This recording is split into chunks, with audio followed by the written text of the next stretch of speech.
Combat plays a huge role in Dune, whether it's brandishing your crysknife for a duel or picking a battle with the Baron's nephew. How does it play out in Dune Awakening? In the game, there are many types of combat options, from swords to arms to abilities you can cast to defeat your enemies. For the optimal playthrough, it's often best to utilize all three. There are 5 mental ships or classes that are based on different themed things within the Dune universe, such as the Bene Gesserit being one of these classes. And this one uses the power of the voice, like you see in the movies. There's the Swordmaster, Mentat, Trooper, and Planetologist. When you start out in Dune, you get a fraction of a taste of it. You are given a basic Mauler pistol and scrap knife, with the basics for the class you picked. The Mauler isn't anything crazy. It's pretty much a pea shooter made out of nuts and bolts. It's not very accurate, and it's quite bouncy. The scrap knife does the job, but it isn't anything like the sword you get later on. Like many survival games, and for Dune Awakening 2, you must build yourself up from rags to riches. The early game weapons aren't very satisfying to use, although I don't think they are meant to be. The weapon I liked the most was actually a unique rifle called Aaron's Vengeance. This felt very satisfying to use with its burst fire firing style. It has a lot more stability over the Mauler, and I'd highly recommend seeking it out when you're starting out. The further you go, the better it will get as you progress to unlocking, then crafting different weapons. Or you may even find some loot chests around the world. Once you've passed into the Vermilius Gap, this is when things start to get more interesting. Unlocking Iron Tier allows you to play around with more firepower. You'll be able to utilize the Kinjal, which is a small knife, the Karpov 38, which is a rifle, the GDRA 44 scattergun. This packs a punch, and it can be a lot of fun to play around with in close encounters, providing the enemy isn't shielded. The Kinjal is nothing to write home about. It's much like the scrap knife. What I'd recommend is getting a sword, because that has a different move style entirely, and trying to parry other melee NPCs holding a sword is quite frankly ass to do with a Kinjal. The sword has a lot more range, and since the game wants you to use melee for shields a lot, it is your best bet. At this point, you've probably unlocked a few more skills to try out. You can mix, match, and switch them out. With classes, you can always use multiple skills from different mentorship trees as long as you find the trainers out in the world, which the devs have said you can find all of them, so you're not locked into one if you don't wish to be. Now in the beta, I did actually get to play with some steel tier weapons as well, containing one of my favourite weapons I've used so far. I found it in a chest in the Vermilius Gap region, and I was pleasantly surprised by it. It was a Spitdart rifle. This is your sniper rifle. It does poison damage and allows you to delete enemies with precision at range. In a lot of games, I feel like I suck at using sniper rifles, but in Dune I actually really enjoyed this weapon. It was super satisfying to use, and the poison damage made a decent dent on enemies that were shielded, sometimes killing them with their shield still active. There was also the snubnose pistol. This thing packs a hell of a punch. It's very much like a hand cannon. It's not very accurate, but if you can land the hits, it's great fun to use and demolishes enemies quickly. I hope they show more of the higher tier weapons off, because they were a lot of fun to play around with, and there was still quite a few hidden in the tiers I could see by scrolling through the intel menu.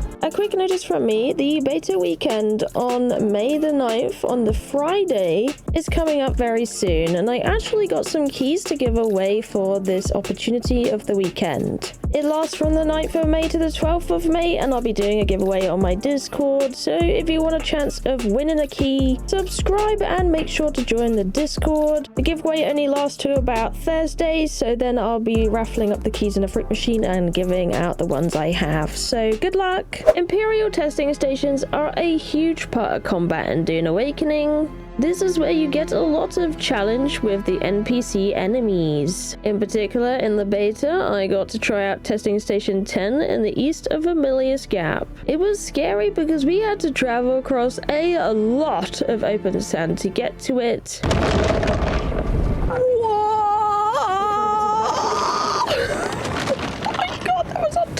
Sorry.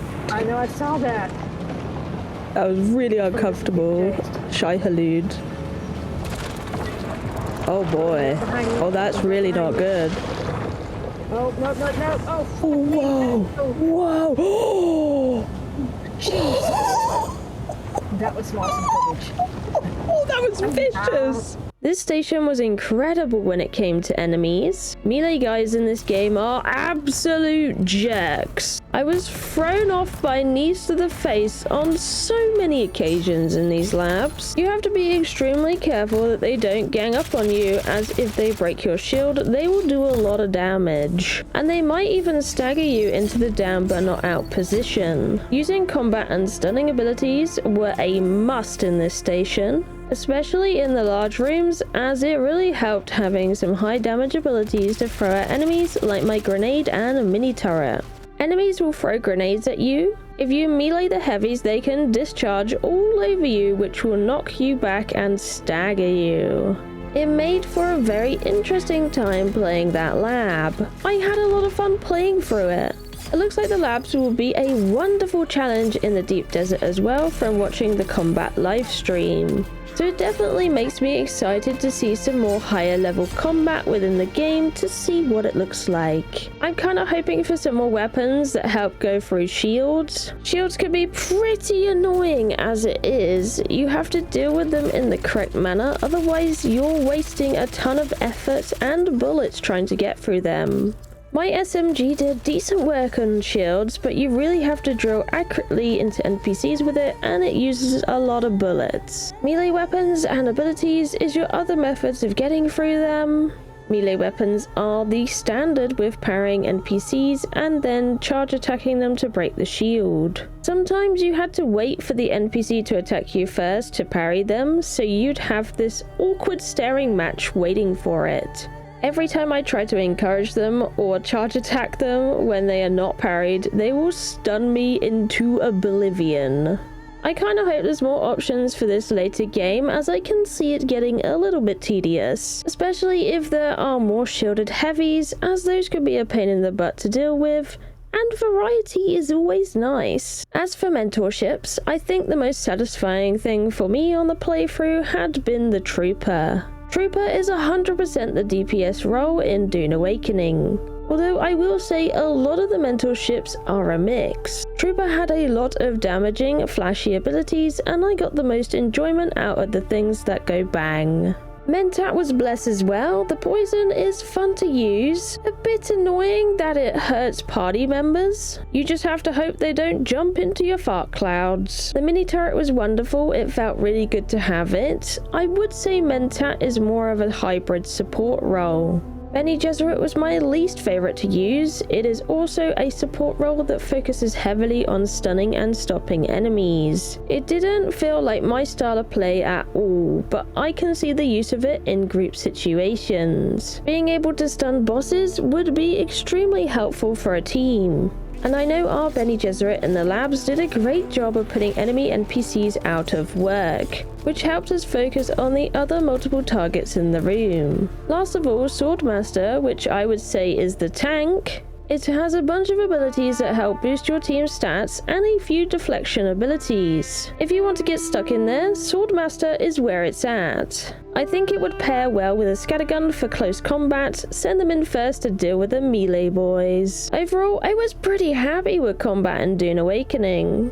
A few of the animations on NPCs are a bit janky, but it didn't impact my enjoyment of the game at all. I really liked the variety of weapons in the game, they were plentiful.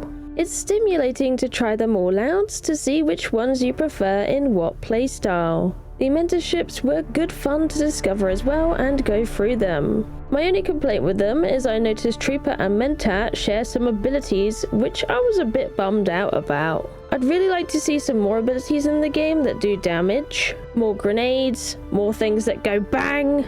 I felt like there wasn't enough damaging abilities, which is a shame as those were my favorites to use, and they made combat situations a lot more satisfying to play through. Either way, that has been combat in Dune. I hope you found this video insightful, and if you did, smash a like on it. It helps me out a ton when you guys do that.